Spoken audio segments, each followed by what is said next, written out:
Kissing Candice is a killer hard rock metal band from the US that offers a unique and thrilling theatrical approach to everything it does. While their fans patiently wait for a new album, the band has been releasing stunning music videos to keep everyone satisfied. Among them, the latest, Raise Her, has been raising eyebrows for its gory horror. I sat down with vocalist Joey Simpson, also known as the character Aunt Donna. Before we dive into that interview, I have to get ready. Well, you can check out a clip from their Raise Her music video. Wrapped up in wonder, your body's such a treasure. To pull away the skin would be my twisted pleasure. All my desires and all your needs, I'll do whatever it takes for it to get inside of me.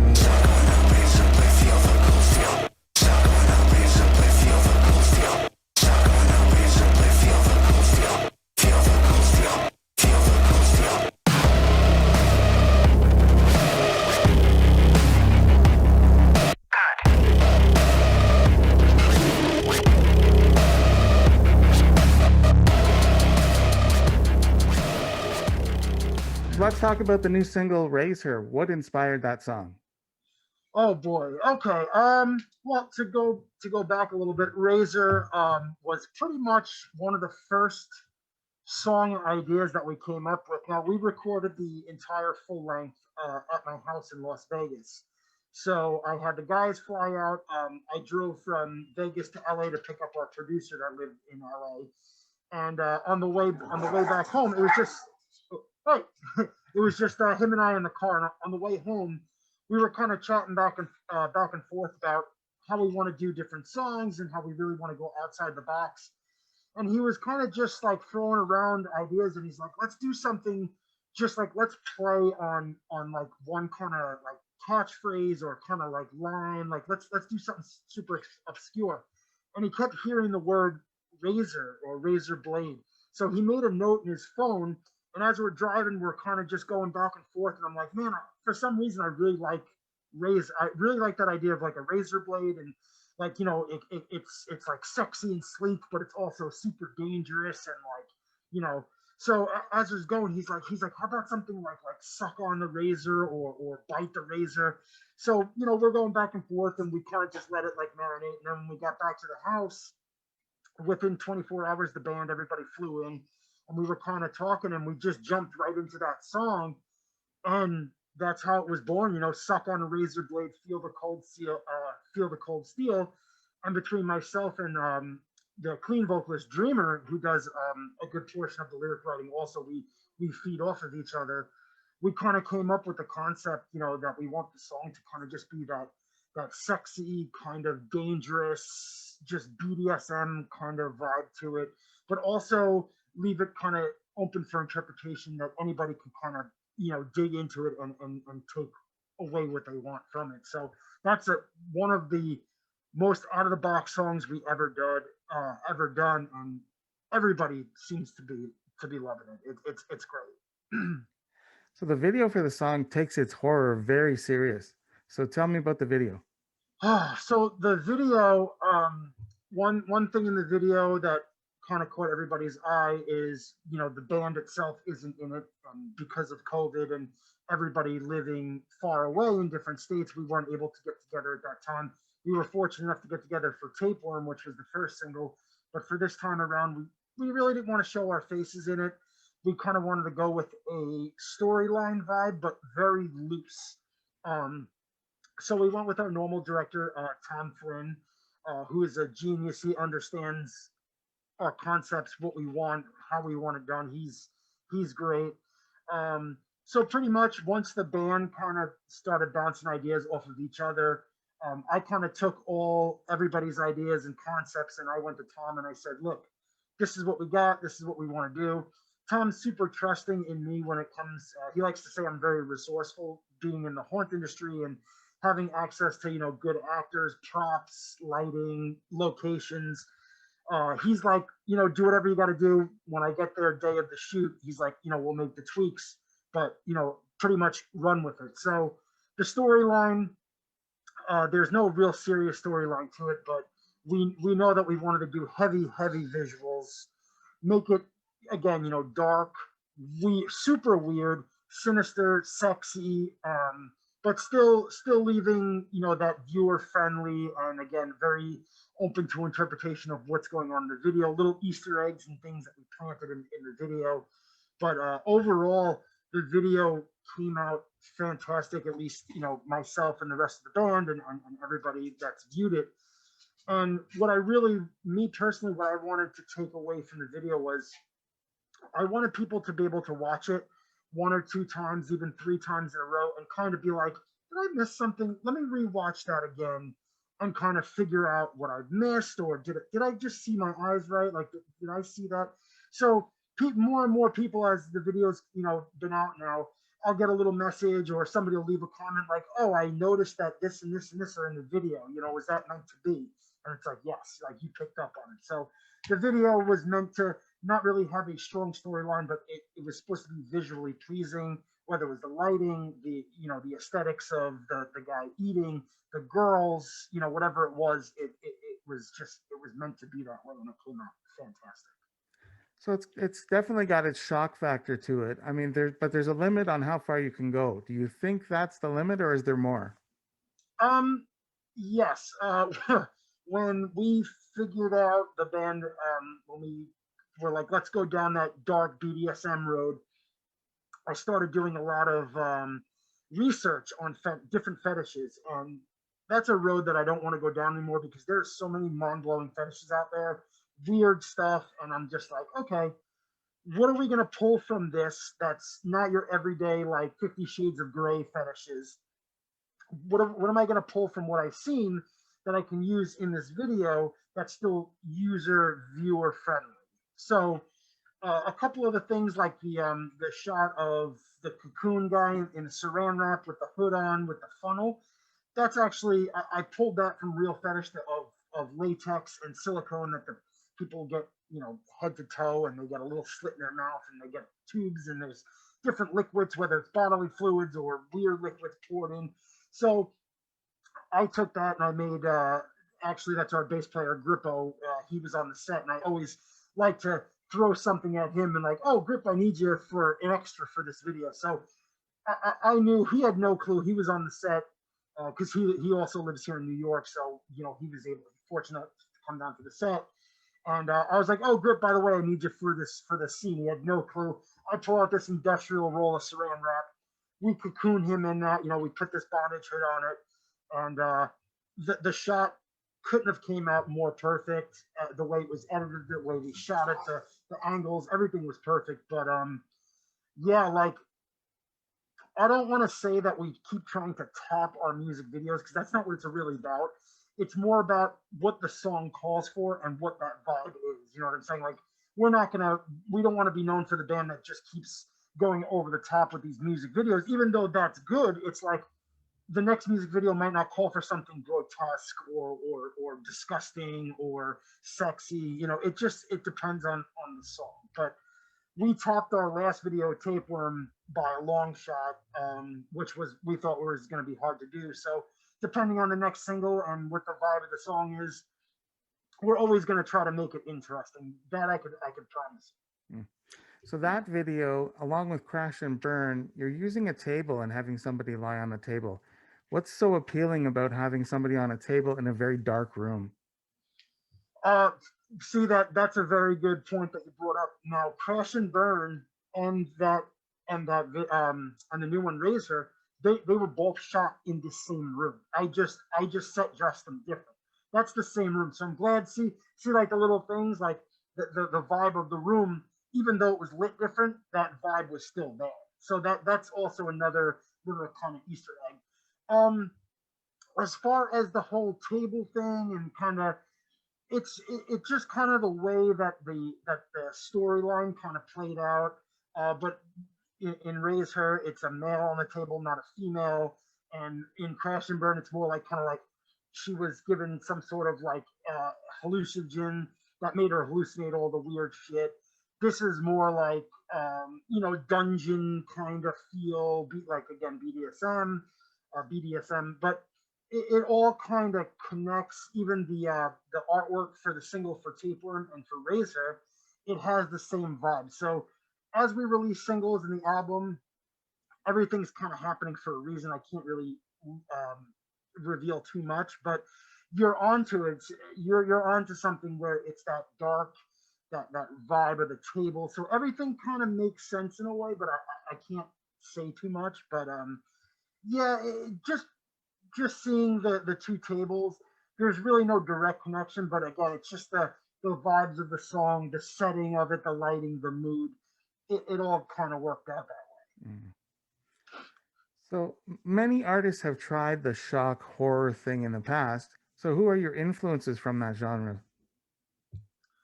Um, I mean, for me personally, that develops my character, the Aunt Donna character. It could date as far back as Mick Jagger, David Bowie, Freddie Mercury, David Bowie in the Labyrinth. You know what I'm saying? And then Leatherface, Hannibal. I hate to say it right now because there's so much heat on him, but Marilyn Manson, before Marilyn Manson got canceled and all of that, his aesthetics.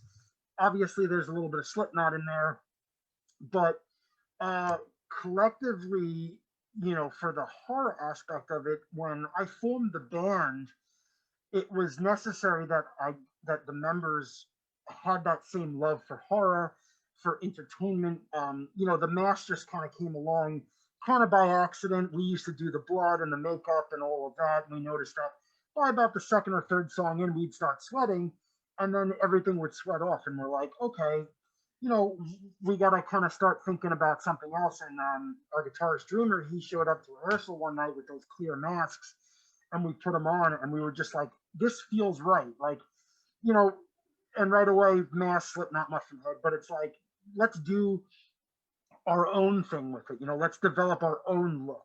Like there's nothing wrong with makeup or masks in a band.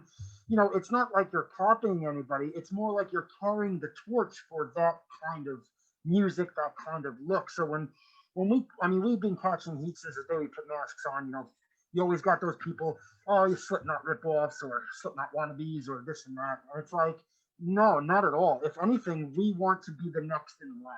We're going to try to create our own vibe and our own visuals while wearing masks. We've toured with Mushroom Head. They're some of our closest friends. They were nothing but great to us on tour, whether it was, letting us use dressing rooms because they had a bus, or, giving us mask tips, helping us to dress our costumes. We've played a couple shows with Slipknot. They've seen us perform. So it's kind of like, we just want to be that next wow factor. You know what I'm saying? There's nothing wrong with it. And I get younger bands that are looking up to Kiss and Candice that will ask me for advice. And the one thing I always say is, if you're going to do some sort of gimmick, just do it right. Make it look cool. Make it your own. Don't walk on stage in a jumpsuit because that's been done. You know what I'm saying? Don't try to just develop your own thing. And that's what we're doing. And we've been a band now for a while, and we're constantly learning new things about our characters, our images, our masks. So it's a constant evolution. So I've been a Kiss fan since the 70s, so I get the concept of masks and putting on a show. But why did you choose the specific masks and character that you did? Well, for me, it was all about evolution. And when we released the Safe Word, when we did Blind Until We Burn, that was our full length on Victory. I had a full silicone mask, first time ever dipping into the silicone world. It was from CFX. It was one of their standard masks that you could purchase. The only thing that I had custom on it was the logo on the forehead.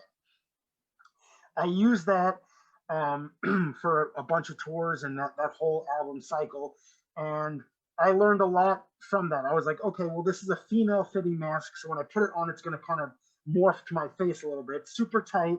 There was things that I had to get used to coming from just a plastic bullshit mask, to a silicone.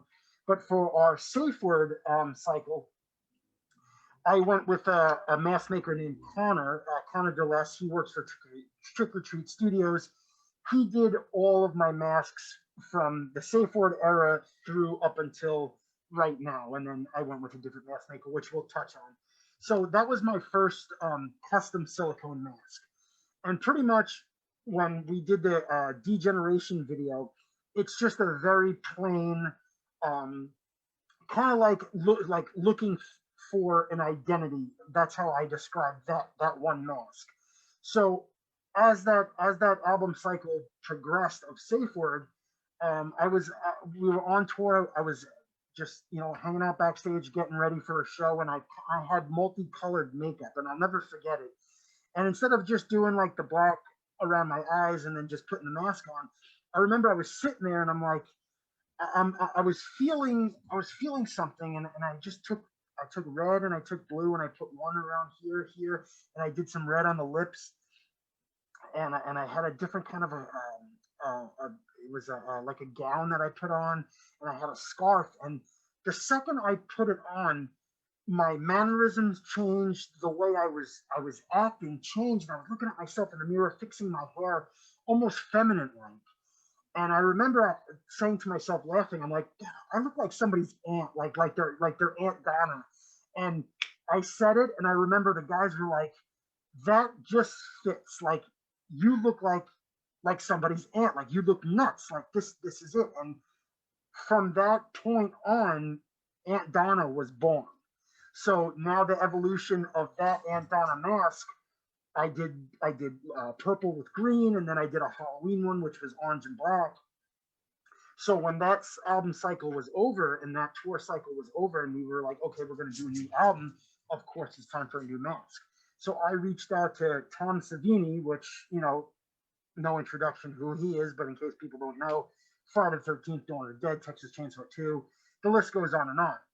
I reached out to him and his partner, Jason Baker, who did Corey Taylor. He helped Tom with Corey Taylor's. He did Code Orange, Bray Wyatt from WWE. Again, the list goes on. So when I reached out to them, Jason was like, sure, send me some information about your band. I was like, listen, we're going to be playing about an hour from Pittsburgh. That's where they're located. I'm like, why don't you come out to a show? I'm like, I want to work with both of you. I just don't want to work with Tom, and I just don't want to work with you. I want to work with both. So I was like, if you want to come out, you could bring Tom, whatever you want. Come out to a show. We're playing an hour away. Check out what we're doing. Now, at this point, we were just finishing up the last tour cycle, album cycle, mass cycle. So he ended up coming out. We ended up bullshitting. He checked out the set. He's like, let me go back. Let me talk to Tom. Give me a couple days. And I got a message from him. We would love to work with you guys. So on my way, I was in New York at the time, and I lived half the year in New York, half the year in Vegas. So on our way back to Vegas, we stopped in Pittsburgh. I got to go to Tom's house, hang out with Tom, hang out with Jason, spend the day there, kind of, get acquainted. And then we right away went to work. We started bouncing ideas off of each other. And again, I sent them references. I was like, see my old mask. I'm like, I want to stick with that weird vibe, but I want a new evolution of Aunt Donna. So I sent them pictures. They sent me pictures back and forth. Once we had a basic idea of the mask, which let me grab that for you right now so you can see it. Because I'm actually not wearing the full mask. I'm wearing the COVID mask. But so this is what they came up with. And again, it's 100% silicone. And once they came up with a basic concept, I pretty much told them, I don't want to see the mask till it's done. So when the mask was done, they sent me a picture of this. I was fucking ecstatic.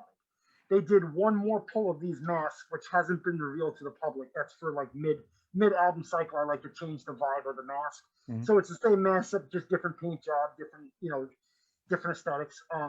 So when this was revealed, they were like, why don't you fly out to Pittsburgh and try the masks on? We'll make any adjustments for you, like get used to it. This way, it's not that we mail you the mask and you have to send them back and, et cetera, et cetera. So I ended up going out to Pittsburgh.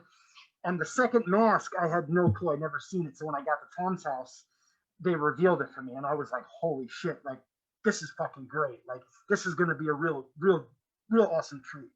So, yeah, so this is the current mask. And again, Tom Savini, growing up, watching his movies and knowing his work, it was like a dream come true. It was like, holy shit. And Jason is just as talented. He understands exactly what I wanted. And again, I would love to work with them. I like to spread around my, after this album cycle, maybe another mask maker, but I would definitely love to do something still with them, with my character, because they just get it, being in the industry all these years, they just understand it. So, and when it's great, Mm-hmm. So I've only done this interview in a mask, and I'm like, how the hell does this man sing? It took a lot of getting used to. Again, with the silicone, the first silicone that I got from CFX, it wasn't custom in any way. So our first tour that we did, coming straight out of the gate, was with Twisted. It was a full U.S. tour. It was insane. And I remember we had no rehearsals with that mask on, because I just got it a couple of days before. We did a photo shoot in it, and then we went right to Victory. On the way to our first show, we stopped at Victory Records. We did a photo shoot there, and I remember performing in it for the first time. It was like a whole new ball game. And then coming off of a month and a half of that tour, we got thrown onto Mayhem Fest, which is in the middle of the summer in a 100-degree parking lot in a silicone mask. So that I learned a lot about my breaking points of, okay, it's time to, drink some water. It's time to kind of cut some vents in your gown. This way you could breathe, and what not to wear under it. You learn a lot, but once you've been doing it for a while, you kind of know, like, this mask here, like, this was the first mask ever out of all the other masks that I had, the silicone, that we actually cut real ear holes in it, so my ears could stick out of it, so I could hear better. Every other mask I ever had artificial ears, and then just a little hole cut in it. The mask is based off of my facial structures. We didn't actually do a sculpt of my face, just because I wanted it to be a little bit odd looking, so we didn't necessarily go directly off of my face. And then what I'm wearing here, these are just these are limited. These are mask compliant. I can't say COVID compliant. Well, COVID friendly, but these are mask mandate compliant. Like, it does a filter that goes on the inside. It's hard resin. It's actually made from the same mold by Tom and Jason, which the fans have been, I put a bunch of them up for sale. But yeah, getting back to performing in it, once it's like riding a bike. Once you figure it out, it just gets easier and easier. And again, from doing it so long, making the tweaks and this and that, it's just second nature now, to put it out. It still sucks to perform in a mask, no matter what. It's 10 times hotter. It's more tiring, but you put that mask on, and it's like something happens. It's like you get in your own zone. It's like you're almost like an Iron Man helmet, where everything just closes out, and it's just like, it's showtime. It's time to kick ass. And I'm sure that helps you become the character. Yes, that's also funny that you say that, because I am who I am, and the mask is what it is. And when I put the mask on, it's not like I have to change my voice or try to be the mask. I put that on, and I'm in the mindset that it's time to either do something, Aunt Donna related, whether it's playing a show or just, doing a full interview in the full getup, or whatever it is. It's just kind of like no fucks given. It's like, I'm wearing a mask. I am this person. It's not like I have to try to, like I seen like, for instance, Guar, like, they're in that character and they do weird voices. Me, you might get the same look, but I may just get up and take a piss in the corner on the floor during, a live interview or something. It's just whatever I'm feeling at that moment when the mask is on. So yes, I definitely get into character, but it's not like a show. It's just whatever I want to do in the moment when I'm Aunt Donna. That's what I'm going to do. So as a band that's worn masks for a few years, you must find it very odd that now everybody's wearing a mask. Right. There was memes floating around, like, if Corey Taylor could perform in a mask for 2 hours, you can wear a mask to go food shopping and all this stuff. And I like to relate to it also. It's like, listen, it's fashionable, and it's for everybody's safety. And so the world could open back up, just wear it. You know what I'm saying? It's not that So if Kissing Candice was to be placed in a horror movie that's already been made, which movie would you choose? Which hard. one Oh would be boy, most suitable? which movie would be most suitable? I would want to say the movie would have to be some sort of like a Hellraiser vibe because without the rest of my band, it's not really Kissing Candice. Just like Hellraiser without the rest of his squad. So that's how I kind of look at it. So it would definitely have to be some sort of Hellraiser esque movie where we're just badass, weird looking fucking things that are just here to cause chaos and take over. And so I would put my finger on some sort of Hellraiser esque vibe movie or something like that where we're just here to fucking destroy. So here's a true test of your skills. What's the best horror movie that's been made in the past 5 years? Oh boy. Um, in the past 5 years, jeez. Or thereabouts? Yeah. I'm gonna say what's something that I've seen that I can honestly say was pretty good. I'm I'm super picky about horror nowadays just because of the fact that there's so much CGI and I'm a very practical effects person. I'm in the haunt industry. I love blood. The gorier, the better. The more blood, the better. And I noticed that a lot of things are very CGI. Whether it's someone's throat getting slashed, I want to see the prosthetic open their throat and bleed down. So I'm you know what I'm not really sure what horror movie really caught my attention. It- you know, some of the more recent ones, kind of recent, like for instance, perfect example. Somebody was talking about the other day, the remake of Evil Dead Mm. with the girl.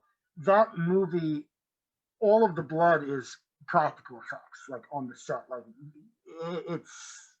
it's just perfect. That's a prime example of a director that is just going nuts with the blood.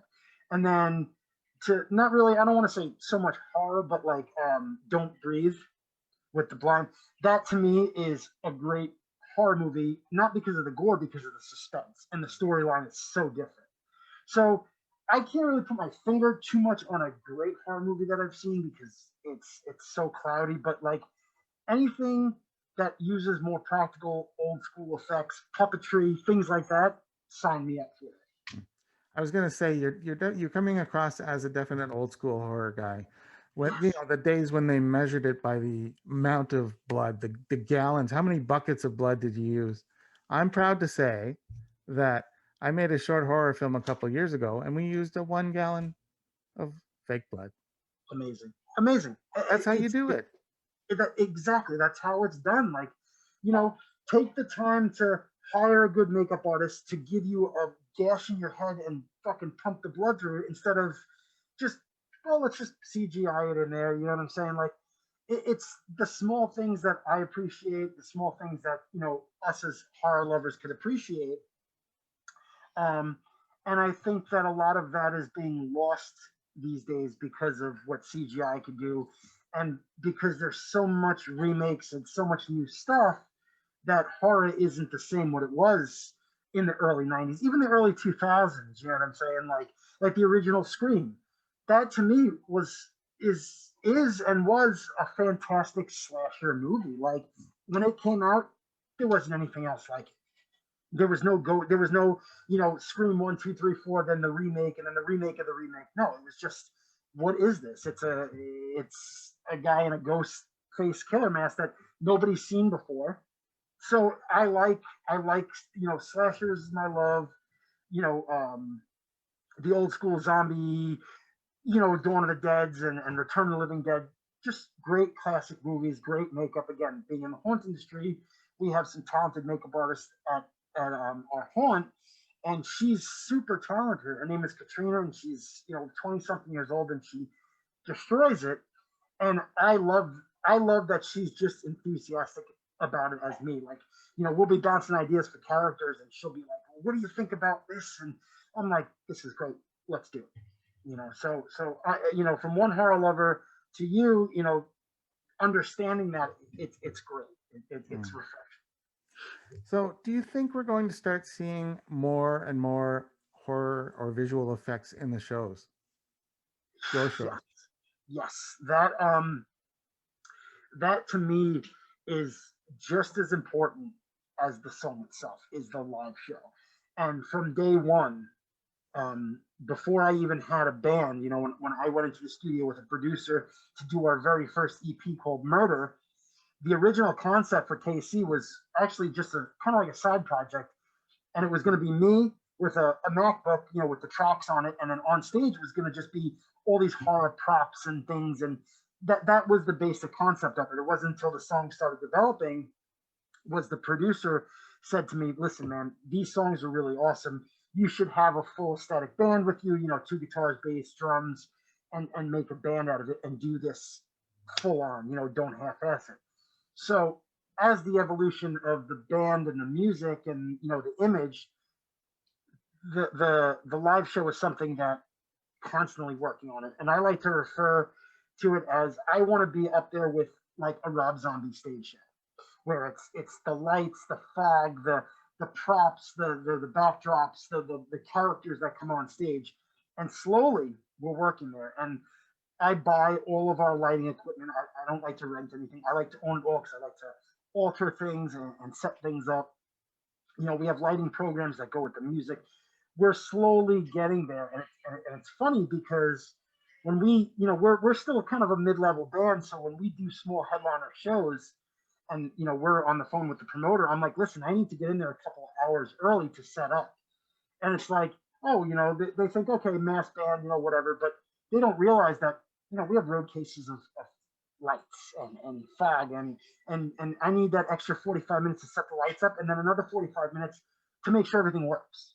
You know what I'm saying? And then a full sound check with lights and fog. And so it's a process. So the answer to your question is yes. The stage show is constantly growing. And if it wasn't for COVID, we would be touring right now and the show would just be, it would be huge. You know what I'm saying? It would be 10 times bigger than what people saw us then. Just, and I'm not saying on huge stages, but I'm just saying on the production side of things.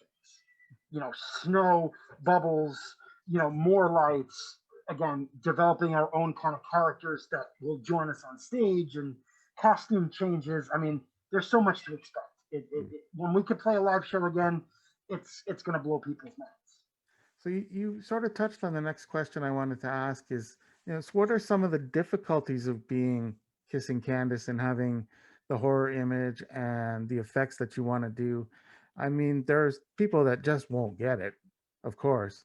There's you know what? The most difficult part is, like you said, people don't get it, and that's not just fans. That's managers, that's agents, that's everything in a nutshell. People look at it like it's a hard band to sell, and we have a manager now, and he's wonderful, and we're working with different agents to try to lock in an agent, and everybody else that we've worked with, whether it's managers, agents, labels, they've all helped us mold into where we are now. But at the same time, people take us on, and they don't realize that we are a hard sell because number one, we take no bullshit. Number two, we're very aggressive. When this band started and we were doing it ourselves for 3 or 4 years, we were grinding, we were doing bullshit headliner tours to 10, 15 people, but that wasn't stopping us. We were just going like a hurricane, like one track mind. And we're still like that. And sometimes it's hard for people to keep up with us because all we see is forward. We don't see, let's dial it down. We don't see, let's wait around for this. We're just like, we need to go. So it's a constant battle. And even though in today's world, to see somebody with some sort of gimmick, it's not uncommon, but for some reason, when you're immersed in it like us, it's a bit of a harder sell because the manager or the agent has to sell the band like, oh, well, they wear masks. And right away, masks, they think, oh, what are they trying to be, Slipknot? But it's like, they need to take the time to realize that, we're doing this the right way. Our masks aren't Party City masks. This is custom by a horror legend. We took the time to develop ourselves. The music matches the image, matches the stage show. You know what I'm saying? We might be an intermediate band, but we're rolling in with $10,000 worth of lights and a stage show that'll blow you away. And we get compliments all the time from, whether it's the promoters that are just having us come through, or whoever it is saying, you guys' music is intense, but your fucking stage show is intense, and your energy on stage is intense. And that's another thing that's very important is from point A to point B, start to finish on the set, we give it 100%. We could be feeling like shit. The show could be, 1,000 people or 10 people. You're still getting that same show. Anything less, we're just going to look like idiots on stage in a mask. We got to deliver that energy. We got to deliver that aggressiveness, that weirdness, that uncomfortableness every single time we play. Mm-hmm. So let's talk about the new album. It's been a while coming. So where's it at, and when do you think we'll actually get to see it?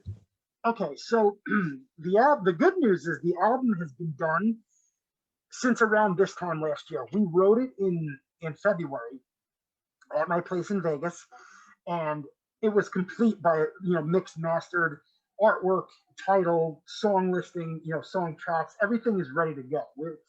It's bow tie. Obviously, COVID slowed it down a lot. We were prolonging it. Oh, maybe the summertime. Summer came and went.